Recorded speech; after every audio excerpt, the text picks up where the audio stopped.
Hello, everyone, and welcome to the nightly recap powered by the Gokhshtein News Network. I am Leslie Mota. David Gokhshtein will not be live with us tonight. I don't know what the hell happened. Did the time change? What the F? Apparently, I'm an hour late, but I'm here in the mountains, and we all know that the time does not change here in the mountains. And David forgot to tell me that we are 3 hours different now versus 2 hours. Typically, we start at 9 Eastern Standard Time, which I guess is 10 Eastern Standard Time for most of y'all in the East Coast. I mean, how the hell am I supposed to know if David's not keeping me up with his time changes and all this crazy crap? I mean, come on. Can somebody tell David in the chat, get with the program and remind me of these things?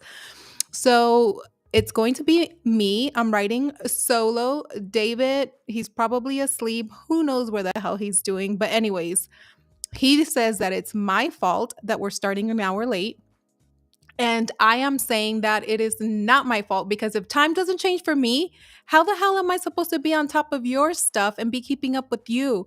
Bro, you got to keep up with your own stuff. I can't be keeping up with our stuff, everything, and then your stuff. So this is us starting an hour late. We apologize. It's on David. That means now I'm going to have to adjust my time to accommodate David's time and his time change. Come on, tell me, how is that fair? I don't think it's fair. But anywho, David will not be joining us tonight. He is in his PJs. He's wearing his cream color hoodie that he always wear. That looks like a banana cream pie. I don't know what the hell it looks like, but we are going to keep this.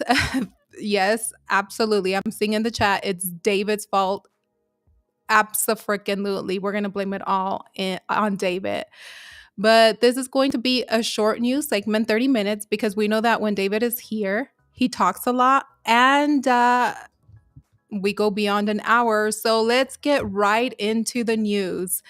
In a major shift, in a major policy shift, former President Donald Trump is preparing to sign an executive order aimed at reversing restrictions imposed on cryptocurrency banking during the Biden administration.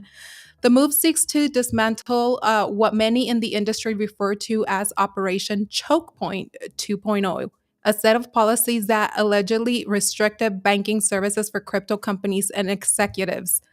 The order is expected to address Federal Reserve policies regarding master accounts, essential banking access points that crypto friendly institutions like Custodia have struggled to obtain under previous regulations. By rolling back these restrictions, Trump aims to open doors for crypto firms to integrate more seamlessly with traditional financial institutions. The initiative is part of a broader pro crypto strategy by the Trump administration. Recent efforts include the establishment of a strategic Bitcoin reserve and a U.S. digital asset stockpile, consolidating cryptocurrencies obtained through legal forfeitures to bolster America's financial position. Additionally, Trump's team is pushing for stablecoin legislation before August, signaling a regulatory framework for digital assets. While the move has been welcomed by many in the crypto space, it has also raised concerns among regulators. Some in the European Union warned that US rapid embrace of cryptocurrency could pose financial stability risks for global markets. Trump's latest policy shift underscores a clear contrast with Biden's approach and suggests that if reelected, his administration would work toward making the US more crypto friendly nation. The full impact of these changes remains to be seen, but they could significantly alter the future of digital asset regulation and banking accessibility in the country. Who? uh, yeah, it's crazy to see Biden, to see the crypto dip best during Biden. Wait, what do you mean it's crazy? Okay, Lalo, you are saying crazy to see that crypto did best during Biden. I want to understand how so. Put it in the chat. No, it's oh my god, he's going to hate me for calling him a cream pie. What is that? A banana. Well, I don't know. You know what? Let's not talk about David. He's not here. I don't like to talk about people when they're not here. Only sometimes, David, but we won't do that. Okay, so up next, European Union officials are expressing growing concerns over former President Donald Trump's pro crypto policies, warning they could pose risk to Europe's financial stability and monetary sovereignty. Trump's push to integrate cryptocurrencies, particularly stablecoins, in the US financial system has raised alarms in Brussels, where leaders fear that dollar backed digital assets could undermine the euro and weaken the region's economic autonomy. Pierre, Pierre Gramegna, managing director of the European Stability Mechanism, has warned that US rapid embrace of crypto could empower American technology firms to dominate global payment systems, potentially sidelining European banks. In response, the European Central Bank, ECB, is fast tracking its plans for a digital euro, hoping to counterbalance the influence of US based stablecoins and preserve the EU's financial independence. The European Commission initially proposed digital euro legislation in 2023, but progress has been slow. However, Trump's policy shifts have now added urgency to the project. ECB board member Piero Cipollone has called for accelerated development to ensure that Europe remains competitive in the evolving global financial landscape. While the US moves toward deeper crypto integration, the EU is now racing to safeguard its financial autonomy. The coming months will be pivotal as Europe weighs regulatory responses to a rapidly changing digital asset environment. I mean, now everybody wants to come full force, with the US taking the lead for that. So we'll see what happens next. So Julie, wait, okay, so Lalo, you responded to me. So you're saying so basically Joe Biden was always sleeping. He had no way to suppress crypto, so price went up. Okay, I see where you're going with that. So what you're saying now that Trump is not sleeping on it because Trump is in office and he is pro crypto, you're saying that's why crypto is currently dumping?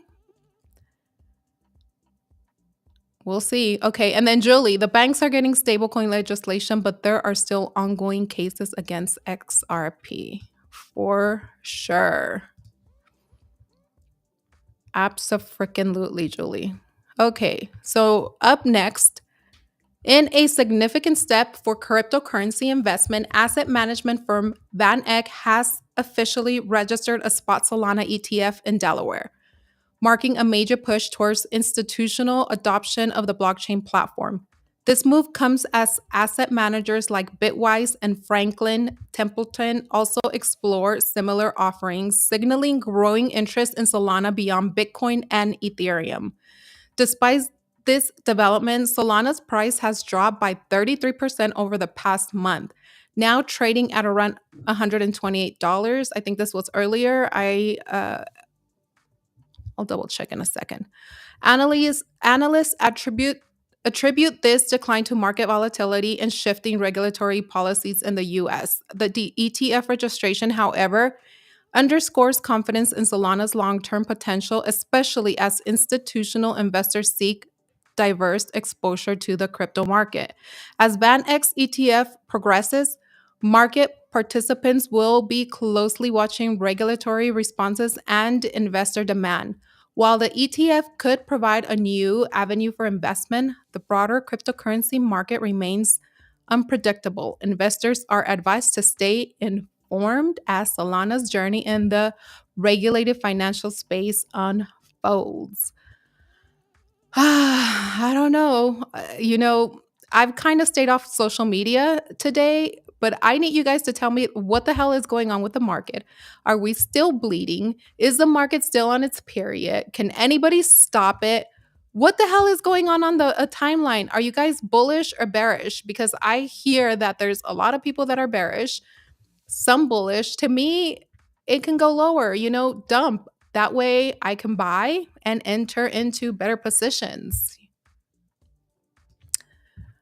Up next, Bitcoin's recent price action has caught the attention of traders and investors as it filed a key CME futures gap between 77,930 and 80,600. This move follows a well known pattern where Bitcoin often revisits these gaps before determining its next direction.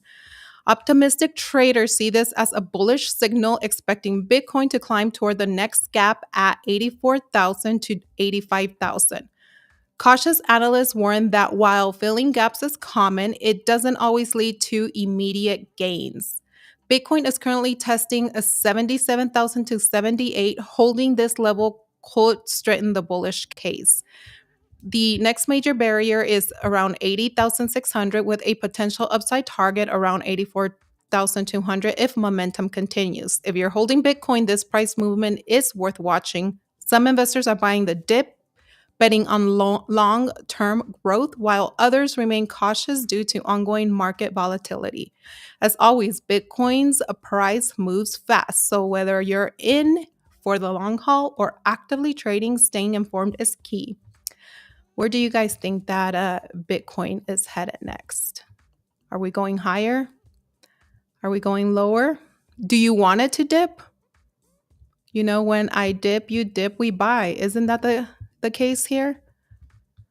We'll see what happens. Okay. And then earlier today, Elon Musk reported that a massive cyber attack temporarily disrupted X, formerly Twitter, affecting millions of users worldwide. The platform experienced widespread outages peaking around 10 a.m. Eastern Time before gradually being restored. Musk stated that the attack originated from IP addresses linked to Ukraine, raising speculation about potential state involvement. However, cybersecurity experts caution against jumping to conclusions, noting that IP addresses can be easily manipulated or used as proxies for attackers operating from other regions. Adding to the complexity, a pro Palestinian hacker group, Darkstorm, has claimed responsibility for the attack, though their involvement has not been independently verified. Meanwhile, this incident unfolds as Ukraine President Vladimir Zelensky meets with Saudi officials ahead of critical discussions with the U.S. While investigations are ongoing, cybersecurity analysts emphasize the need for a thorough forensic review before attributing responsibility. As digital warfare continues to escalate globally, the full impact of cyber attack and who is truly behind it remains uncertain. Hi. I mean, it's going to continue, right? So if X goes out tonight, if we get hacked and it gets taken down, gets taken away from us, what are you guys going to do? Where are you guys going to run to? Where are you going to put your content? Where are you going to platform next? Should we go to TikTok? Should we go elsewhere? I don't know. The majority of my friends and family are here on X. So I don't know what the hell we're going to do. Up next, in a major legal battle, former Barclays CEO Jess Staley is fighting the UK's Financial Conduct Authority, the FCA, over allegations that he misled regulators about his ties to Jeffrey Epstein. Staley, who faces a 1.8 million fine and a lifetime ban, insists that his relationship with Epstein was strictly professional and that the FCA is unfairly attempting to destroy his reputation. Barclays chairman Nigel Higgins testified that had the board known the full extent of Staley's interactions with Epstein, deeper scrutiny would have taken place. Meanwhile, in the U.S., Attorney General Pam Bondi has confirmed that a truckload of Epstein-related evidence has been delivered to FBI headquarters. Bondi previously accused the FBI's New York field office of withholding critical documents and has vowed to make the files public once victim names and sensitive details are redacted. FBI Director Kash Patel has promised full transparency as the investigation continues. Amid these revelations, comedian Jimmy Kimmel criticized the Trump administration for delays in releasing Epstein's files, mocking claims that the national security concerns are preventing full disclosure. Critics argue that the hesitation suggests implications for high profile individuals. Adding to the controversy, the Justice Department has released new documents, including Epstein's contact list and flight logs, but the anticipated revelations fell short. The documents confirm that the presence of high profile figures like Mike Jagger, Michael Jackson, and Alec Baldwin, but provided no new bombshell information about criminal activity. The DOJ maintains that further releases may follow as legal battles intensify and public pressure mounts. Many are demanding greater transparency regarding Epstein's network and those who may have been involved in this illicit activities. I just want to know what the hell is going on. It's like transparency, transparency, but there's nothing new. I don't know what the hell is going to happen with these files or why they're not released. And, with everything else going on in the news, it's a distraction. So we forget about the files. They were all over the place, all over the news. And now all of a sudden, they're not there. Where the hell are they? Where the hell is the information? Anywho, so we have a few news alerts from the Gokhshtein page. So if you're not following Gokhshtein, go ahead and go and follow for updates throughout the day. So earlier today, we have a news alert. Mt. Gox has moved 11,502 BTC valued at 905 million to an unidentified wallet. Jim Cramer says investors shouldn't be worried about today's market sell-off. That dude is something else. U.S. Rep. Byron Donald states he is introducing a Florida Bitcoin reserve because Bitcoin has demonstrated long-term value retention. And earlier today, Elon Musk claims Dodge could reach $1 trillion in savings unless they're stopped. Binance founder CZ talks about the challenge nature of holding for long term. The SEC is considering abandoning its plans to mandate crypto firms register as an alternative tracing system. I think that's a win-win. I mean, we keep getting win-win news. I just don't know why it's scaring people and people keep dumping and, the market going to shit. And then Jim Cramer suggests that the market sell-off of today should not alarm investors. Chinese President Xi Jinping is negotiating a visit to the United States in June for talks with President Trump. And the government shutdown deadline is approaching, with the House possibly voting this week, while Trump warns that a shutdown could happen Friday. Brett, I am bullish on you. Wait, you got liquidated today? Oh my God, it's blood in the streets. It's like everybody is getting murdered on these charts. They're just bleeding everywhere. Like, what the hell is going on? Donnie says we need another COVID style crisis. Why we would?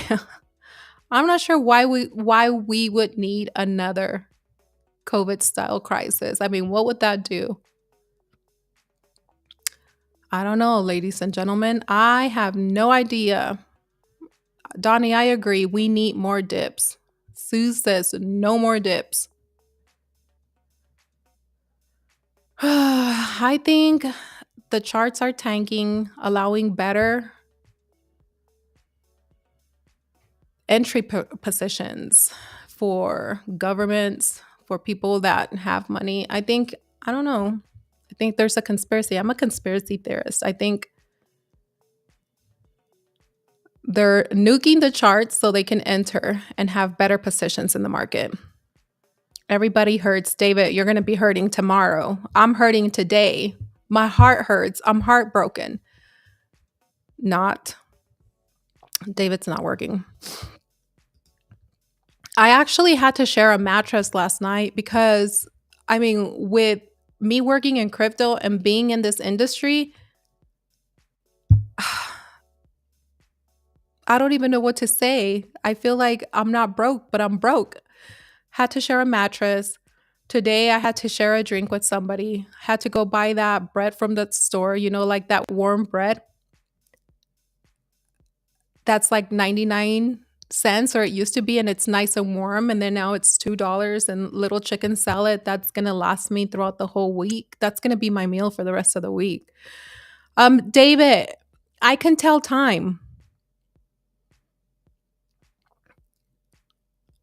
Wait, how am I but look, if I'm not on the internet all day, if I am doing things and you know that I'm doing things, David, why didn't you tell me of the shifts change? Why didn't you tell me that you're now 3 hours ahead of me? My time doesn't change. I'm responsible for my time. Like if I start at 7 my time every night and I'm starting at 7, how is that my fault time change? How is that my fault that it's 10 o'clock Eastern Standard Time? You can't put that on me. Blame the government for that. David is not good with time.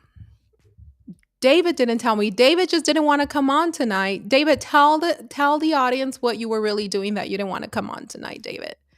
Tell them. Put it in the chat. Nope, Arizona never changes time. So why should I be responsible for New York time or David's time? David Wilden out. Tomorrow, tune in to Meme Talk Radio with David Gokhshtein at 9:30 Eastern Standard Time on X, if X is working. And he might be doing the breakdown at 1 Eastern Standard Time, which I'm giving you guys correct times. Then tune in to the Griff Report at 2 Eastern Standard Time with Hotep Jesus on Kick.